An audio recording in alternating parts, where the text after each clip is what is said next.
Ministries.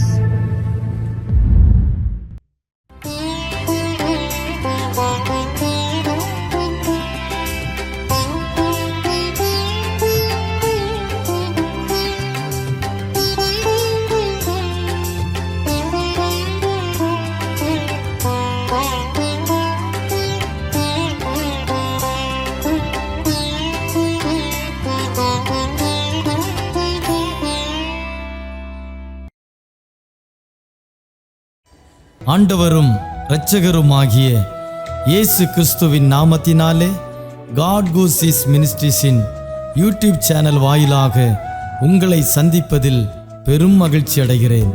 இந்த புதிய நாளிலே தேவனாகிய கர்த்தர் நம்மை நினைத்து ஆசீர்வதிக்க விரும்புகிறார். கடந்த நாட்களிலெல்லாம் நம்மை பாதுகாத்து இந்த நாளுக்குள் பிரவேசிக்க நமக்கு இரக்கம் பாராட்டியிருக்கிற தேவாதி தேவனுக்கு ஸ்தோத்திரம் உண்டாவதாக. அவருடைய இரக்கங்களும் அவருடைய தயவும் அவருடைய கிருபையும் நம்மை ஒவ்வொரு நாளும் பின்தொடர்ந்து கொண்டிருக்கிறதினாலே தொடர்ந்து நாம் கர்த்தருக்கு நன்றியுள்ளவர்களாய் இருப்போம். கர்த்தர் நமக்கு சொன்னவைகளையெல்லாம் நிச்சயம் நமக்கு செய்யத்தான் போகிறார். தேவன் செய்ய போகிற அதிசயமான காரியங்களை எதிர்நோக்கி காத்திருப்போம்.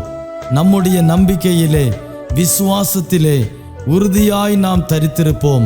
தேவனாகிய கர்த்தர் ஒவ்வொரு நாளும் நம்மோடு பேசும்படியாய் கொடுக்கிற ஒவ்வொரு வார்த்தைகளையும் பற்றி கொள்வோம்.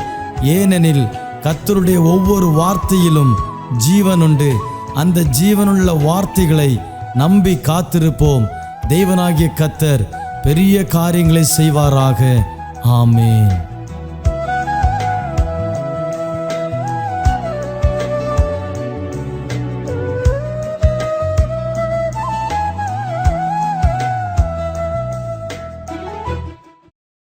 ஆண்டவரும் இரட்சகருமாகிய இயேசு கிறிஸ்துவின் நாமத்தினாலே இன்றைய மன்னா நிகழ்ச்சி மூலமாக உங்களை சந்திப்பதில் மிகுந்த மகிழ்ச்சி அடைகிறேன். பிதாவாகிய தேவனும் குமாரனாகிய இயேசு கிறிஸ்து உயிர்த்தெழுந்த இயேசுவின் நாமத்தினாலே உங்களை சந்திப்பதில் மிகுந்த மகிழ்ச்சி அடைகிறேன். பரிசுத்தாவிடைய துணையோடு இந்த நாளிலே தேவனுடைய வார்த்தைக்கு நேராக கடந்து போவோம். சகரியா 9ஆம் அதிகாரம் 11ஆம் வசனத்திலே ஒரு சம்பவமாகிய ஒரு வசனம் கர்த்தர் என்னோடு பேசினார். உனக்கு நான் செய்வது என்னவென்றால், தண்ணீர் இல்லாத குழியில் அடைக்கப்பட்டிருக்கிற உன்னுடையவர்களை நான் உன் உடன்படிக்கையின் இரத்தத்தினாலே விடுதலை பண்ணுவேன் என்று சொல்லி ஒரு வாக்கை கற்றுக் கொடுக்க ஜெபம் பண்ணுவோமா? என் அன்பு பரலோக பிதாவே, உடைய செல்ல குமாரனாகிய இயேசு கிறிஸ்துவின் நாமத்தினாலே இன்றைய மன்னா நிகழ்ச்சி மூலமாக இந்த வசனத்தின் மூலமாக கர்த்தர் இவளோடு பேசும்படியாக நாங்கள் ஜெபிக்கின்றோம். பேசுங்கப்பா, எங்களோடு பேசுங்கப்பா. நீங்க பேசினா எங்க வாழ்க்கை மாறும். பேசுங்கப்பா, என்னோடு பேசுங்கப்பா. நீங்க பேசினா எங்க வாழ்க்கை மாறும். நீங்க பேசினா எங்க வாழ்க்கை மாறும்.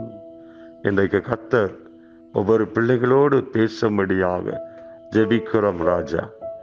தண்ணீர் இல்லாத குழியில் அடைக்கப்பட்டிருக்கிற ஒவ்வொரு குடும்பங்களையும் தேவன் விடுதலை பண்ணும்படியாக நாங்கள் ஜெபிக்கின்றோம். இயேசு கிறிஸ்துவின் நாமத்தினாலே ஜெபங்கேள நல்ல பிதாவே, ஆமென். வேதத்தை திருப்பிக் கொள்வோம். சகரியா 9ஆம் அதிகாரம் 11ஆம் வசனம். தண்ணீர் இல்லாத குழியில் அடைக்கப்பட்டிருக்கிற உம்முடையவர்களை நான் உன் உடன்படிக்கையின் இரத்தத்தினாலே விடுதலை பண்ணுவேன் என்று ஒரு வாக்கை கர்த்தர் கொடுக்கிறார். அன்பான தேவனுடைய பிள்ளைகளே, தண்ணீர் இல்லாத குழியிலே அநேகர் அடைக்கப்பட்டிருக்கிறார். பொருளாதாரத்துல, கடன் பிரச்சனையில, வியாதியில, மற்றவர்கள் நம்மளை அற்பமா நினைக்கிறதுல எல்லாம் தண்ணி இல்லாத குழியில் அடைக்கப்பட்டிருக்கு போல உணர்ந்து கொண்டிருக்கின்றோம். நண்பர் சகோதர சகோதரிகளை, வேதத்தை திருப்பும் பொழுது சகரியா 9ஆம் அதிகாரத்திலே என்ன ஆண்டவர் நம்மளை எதிர்பார்க்கிறார்? 1ஆம் வசனத்திலே கர்த்தருடைய வார்த்தையாகிய பாரம் மனுஷனின் கண்களுக்கு, இஸ்ரவேல் சகல கோத்திரங்கள் கண்களுக்கும் கர்த்தரை நோக்கி கொண்டிருக்கும். கர்த்தரை நோக்கி கொண்டிருக்கிற ஒரு பாரம். தண்ணி இல்லாத குழியில அடைக்கப்பட்டிருக்க உங்களுக்கு நீங்க கர்த்தரை முதலாவது நோக்கணும். கஷ்டத்துல தான் இருக்கிறோம், நெருக்கடியில தான் இருக்கிறோம், துன்பத்துல தான் இருக்கிறோம். சோர்ந்து போகாது, தளர்ந்து போகாது, முறுமுறுக்காது, விறுவிறுக்காது. இயேசுவை நோக்கி பார், கர்த்தரை நோக்கி கொண்டிருக்கணும். அப்போ முதலாவது கர்த்தரை நோக்குங்கள். கர்த்தரை நோக்கணும்னா சங்கீதத்துல ஒரு வசனம் எனக்கு ரொம்ப, கர்த்தரை எப்பொழுதும் நோக்கி கொண்டிருக்கிறது. சங்கீதம் 34ஆம் அதிகாரத்துல கர்த்தருடைய கண்கள் நீதிமான்கள் மேல் நோக்கமாயிருக்கிறது, அவருடைய செவிகள் அவருடைய கூப்பிடுதலை திறந்திருக்கிறது. கர்த்தருடைய கண்கள் நீதிமான்கள் மேல் நோக்கமாயிருக்கிறது. இப்ப தண்ணி இல்லாத குழியில அடைக்கப்பட்டிருக்கீங்களா? நீங்க முதல்ல கர்த்தரை மட்டும் நோக்குங்க, மனுஷனை நோக்காதுங்க. வேதம் அப்படிதான் சொல்லுகிறது. கர்த்தருடைய கண்கள் நீதிமான்கள் நோக்கமா இருக்கு. சங்கீதம் 34:15 வசனம் அருமையா சொல்லுகிறது. கர்த்தருடைய கண்கள் நீதிமான்கள் நோக்கமாயிருக்கு. கர்த்தருடைய கண்கள் நீதிமான் மேல நோக்கமாயிருக்கிற, துன்மார்க்கிற மேல இல்ல, முறுமுறுக்கிற மேல இல்ல, பரியாசம் பண்ணவர்கள் மேல இல்ல. நீங்க முதல்ல கர்த்தரை நோக்கணும், ஆண்டவர் உங்களை நோக்கணும். தண்ணி இல்லாத குழியில அடைக்கப்பட்ட நீங்க ஒரு விடுதலை வேணுமா? இயேசுவை நோக்கிப்பா, இயேசுவின் சிலுவையை நோக்கிப்பா, அவருடைய உயிர்த்தெழுதலை நோக்கிப்பா, அவர் உன்னை ரட்சிப்பார். வேதம் நமக்கு தெளிவாக சொல்லுகிறது, தெளிவாக சொல்லுகிறது. கர்த்தருடைய கண்கள் நீதிமான் மேல் நோக்கமாயிருக்கு. நீங்க ஆண்டவர் மேல் நோக்கமாயிருக்கணும். இரண்டாவதாக சங்கீதம் 8ஆம் அதிகாரம் 32ஆம் வசனத்துல வாசிப்போம். 8ஆம் அதிகாரம் 22. அநேக ஜனங்கள் பலத்த ஜாதிகள் எருசலேமில் சேனையின் கர்த்தரை தேடவும் கர்த்தருடைய சமூகத்தில் விண்ணப்பம் பண்ணவும் வாருங்கள். நீங்க என்ன செய்யணும்? கர்த்தரை தேடணும். குழிக்குள்ளதான் கிடக்குறீங்க, அமிழ்ந்து கிடக்குறீங்க, எழும்ப முடியாம கிடக்குறீங்க, சோர்ந்து போய் கிடக்குறீங்க, தளர்ந்து போய் கிடக்குறீங்க, துவண்டு போய் கிடக்குறீங்க. எழும்பணும். கர்த்தரை தேட எழும்பு, கர்த்தரை தேட எழும்பு. கர்த்தரை தேடுங்க, நிச்சயமாகவே முடிவு உண்டு. தண்ணி இல்லாத குழியிலிருந்து அடைக்கப்பட்ட, தண்ணி இல்லாத குழி என்றால் என்ன? தண்ணி இல்லாத குழிக்குள்ள, கிணறுன்னு சொல்லல, குழி. அது 10 அடியா இருக்கலாம், 5 அடியா இருக்கலாம். 5 அடிலாம் நம்ம எழும்பி வந்துடும். ஒரு 20 அடி குழிக்குள்ள நம்மளை தள்ளி போட்டால் குழிக்குள்ள என்ன கிடக்கும்? பாலடைந்து கிடக்கும். அது அடைக்கப்பட்டிருக்கிறது. நம்மளை திறக்க ஒரே ஒரு வழிதான், கர்த்தரால் மட்டும்தான் முடியும். இல்லைன்னா யாராவது ஒருத்தர் ஹெல்ப்னு சொல்லி கத்தும் பொழுது யாராவது அவன் அந்த அந்த அந்த அடைக்கப்பட்டிருக்கிறத திறக்கணும். ஏதோ வாசல் அடைக்கப்பட்டிருக்கிறது, ஏதோ ஒரு வாசல் அடைக்கப்பட்டிருக்கிறதா? கர்த்தரை நோக்கு. அப்ப தண்ணி இல்லாத குழி என்றால் என்ன? தண்ணி இல்லாத குழி, அந்த குழிக்குள்ள நிறைய நாள் அடைக்கப்பட்டிருந்தா ஜீவன் கூட தப்பாது. விஷ வாயுகள் இருக்கும், விஷ ஜந்துக்கள், பாம்புகள், தவளைகள், பல விதமான சூழ்நிலைகள், இருள் இருக்கும். இதெல்லாம் நம்ம பார்க்கும் பொழுது பயம் இருக்கும். ஐயோ விழுந்துட்டோமே, குழிக்குள்ள விழுந்துட்டோம். 2 நாளைக்கு முன்னாடி நியூஸ்ல பார்த்தேன், ஒரு திருடன், ஒரு கேரளாவில் நடந்த சம்பவம். திருடன் வீட்டுக்குள்ள திருட போறான், காம்பவுண்டு ஏத்தி சாடனம் கிணத்துக்குள்ள விழுந்துட்டான். அடுத்தது கத்தி எடுத்து போலீஸ்காரங்களை வந்து மீட்டெடுத்தாங்க. அவன் எனக்கு அருமையான தேவனுடைய பிள்ளைகளை, குழி அடைக்கப்பட்டிருக்குது. ஆண்டவர் வெளிப்படுத்தல ஒரு வசனம் உண்டு. என்ன வசனம் தெரியுமா? உன் கிரியை அறிந்திருக்கிறேன், உனக்கு கொஞ்சம் பலன் இருந்தும் என் நாமத்தை நீ மறுதில்லாமல் என் வசனத்தை நீ கை கொண்டபடினால் இதோ திறந்த வாசல் உனக்கு முன்பாக வைத்திருக்கிறேன், ஒருவனும் பூட்ட மாட்டான் என்று சொல்லுகிறான். பூட்டனா அடைக்கப்பட்டிருக்கிறதா? ஒருவன் அடைக்க முடியாது. கர்த்தர் தரணும் நினைச்சா தந்துதான். தண்ணி இல்லாத பிள்ளைகள் அடைக்கப்பட்டிருக்க உங்களை விடுதலை பண்ணணும்னா, பழைய ஏற்பாட்டுல ஒருத்தனை குழியில தள்ளின, அவன் பேர் தான் யோசேப்பு. ஆதியாகமம் 37 அதிகாரம்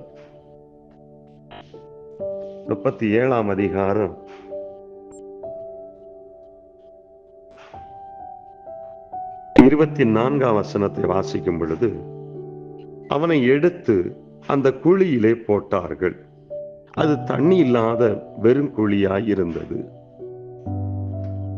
பாருங்க, இதெல்லாம் கதைகள் தான், நிஜம். யோசிப்படு வம்ச வரலாறுல நீங்க படிங்க. ஆதியாகமம் 27 அதிகாரம் 28 அதிகாரம் இதெல்லாம் நீங்க படிக்கும்போது அதை தெளிவா இருக்கணும். அது ஒரு பெரிய சரித்திரம், அதை நான் இப்ப சொல்ல வரல.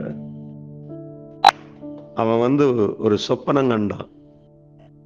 அவங்க அண்ணன்ட்ட சொன்னான், அவங்க அப்பாட்ட சொன்னான், நீங்க என்ன வணங்க போறீங்கன்னு சொன்னான். பொறாமை கொண்டு அவங்க அண்ணன்மார்கள் எல்லாரும் என்ன செஞ்சாங்க, அங்கிகளை, அந்த 23 வசனத்தை வாசிக்கும் போது, யோசேப்பு தன் சகோதரத்தில் சேர்ந்த போது யோசேப்பு உடுத்தி கொண்டிருந்த பலவர்ண அங்கிகளை அவர்கள் கலற்றி அவனை எடுத்து தூக்கி அந்த குழியிலே போட்டார்கள், அது தண்ணி இல்லாத வெறும் குழியாயிருந்தது. அன்பான தேவனுடைய பிள்ளைகளே, பாருங்க, பொறாமை கொண்டு, எரிச்சல் கொண்டு தன்னுடைய சகோதரர்களை அவனை குழிக்குள்ள தூக்கி போட்டாங்க. கடைசியில ரூபன் அவங்க எல்லாரும் சேர்ந்து யோசித்திருப்பாங்க, அவங்க போத்திபாருடைய இடத்தை விற்று போடலான்னு. அந்த 25 வசனத்தை 29 வசனத்தை வாசித்தீங்கன்னா தெரியும். பின்பு ரூபன் அந்த குழியிடத்தில் திரும்பி போன போது யோசேப்பு குழியில் இல்லை என்று கண்டு தன் வஸ்திரத்தை கிழித்து கொண்டு தன் சகோதரத்தில் திரும்பி வந்து, இளைவன் இல்லையே, ஐயோ நான் எங்கே போவேன் என்றார். யோசேப்பு அங்கேயே எடுத்து வெள்ளாட்டு கடாக்களை அடித்து அந்த அங்கேயே ரத்தத்தினால் தோய்த்து, இது நீங்க சரித்திரத்தை வாசிங்க பாருங்க, குழியில தூக்கி போட்டான். அது தண்ணி இல்லாத குழி. அன்பான தேவனுடைய பிள்ளைகளை, கர்த்தர் சொல்றாரு அந்த 9 அதிகாரத்துல 12 வசனத்தை, ரெட்டிப்பான நன்மை உனக்கு தருவேன், இன்றைக்கே தருவேன். தைரியமா இருங்க, விசுவாசித்துட்டு இருங்க, நம்பிக்கையில இருங்க, பயப்படாம இருங்க, தெளிவா இருங்க. தண்ணிக்குள்ள கிடக்குறீங்களா? தண்ணியில தத்தளிச்சுட்டு கிடக்குறீங்களா? குழியில கிடக்குறீங்களா? சிறையில இருக்கிறீங்களா? சிறையிருப்பை நான் திருப்புவேன் என்று கர்த்தர் சொல்றேன். சோமனோம். என் அன்பு பரலோக பிதாவே, இந்த சத்தியத்தை கேட்ட ஒவ்வொரு பிள்ளைகளுக்காக ஜெபிக்கிறோம். பொறாமை கொண்டு யோசேப்பை குழியில போட்டது போல எங்கள் வாழ்க்கையில பொறாமை கொண்ட ஜனங்கள் இருக்கிற சமுதாயத்தை வாழ்ந்து வருகிறோம். என்னை கேட்ட சத்தியத்தின்படி அந்த தண்ணி இல்லாத குழியில் அடைக்க விடுதலை உண்டாக்கும். இயேசுவை அறிந்தவர்கள், இயேசுவை ஏற்றுக்கொண்டவர்கள், இயேசுவை விசுவாசிக்கிறவர்கள் விடுதலை உண்டு. விடுதலை பண்ணுகிறவர், அற்புதம் செய்கிறவர். எனக்கு செய்தியை கேட்டவர்கள் அற்புதம் நடக்க போதுக்கா ஸ்தோத்திரம். இயேசுவின் ரத்தத்தினால் அற்புதம், இயேசுவின் ரத்தத்தினால் அற்புதம், இயேசுவின் ரத்தத்தினால் அற்புதம், இயேசுவின் ரத்தத்தினால் அற்புதம். இயேசுவை சொந்த ரட்சரை ஏற்றுக்கொள்கிறவங்களுக்கு அற்புதம்.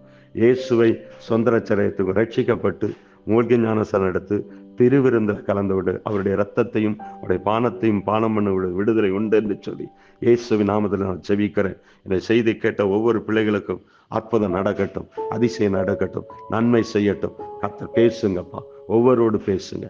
இயேசுவின் நாமத்தில் ஜெபிக்கிறோம் நல்ல பிதாவே, ஆமென், ஆமென்.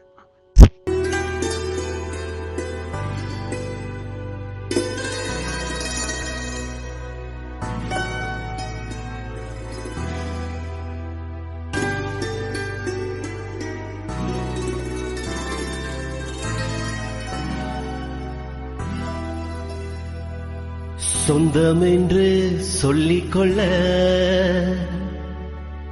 உம்மை விட யாருமில்ல, சொத்து என்று அள்ளிக்கொள்ள உம்மை விட ஏதுமில்ல.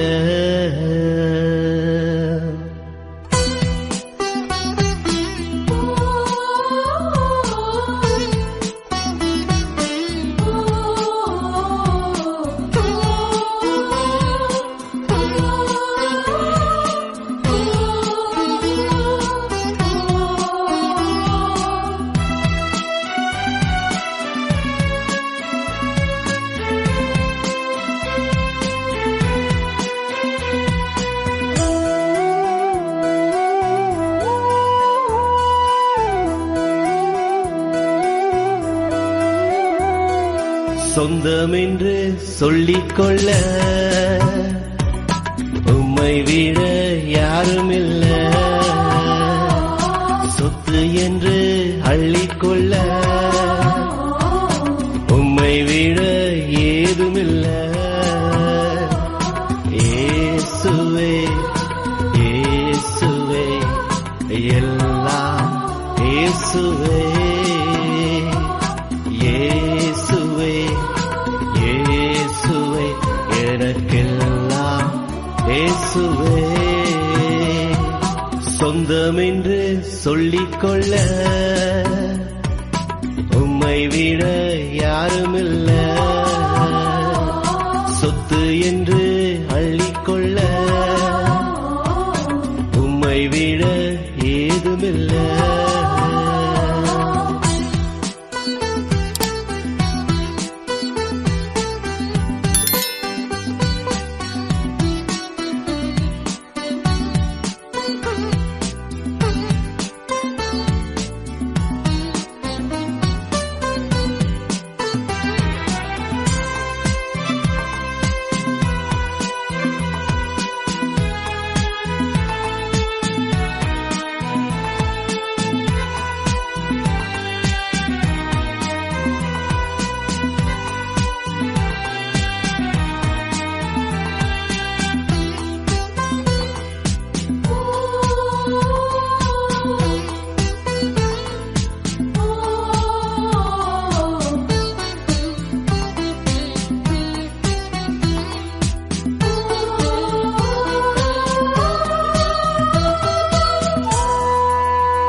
உம் தழும்புகளால் நான் சுகமானேன், உம் வார்த்தையினால் நான் பெலனானேன், பெலனானேன், பெலனானேன்.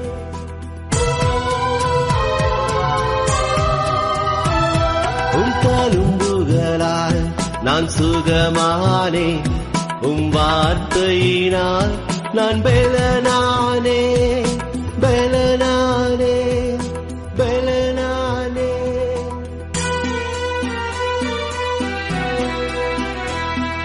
சொந்தம் என்று சொல்லிக்கொள்ள உம்மை விட யாருமில்ல, சொத்து என்று அள்ளிக்கொள்ள உம்மை விட ஏதுமில்ல.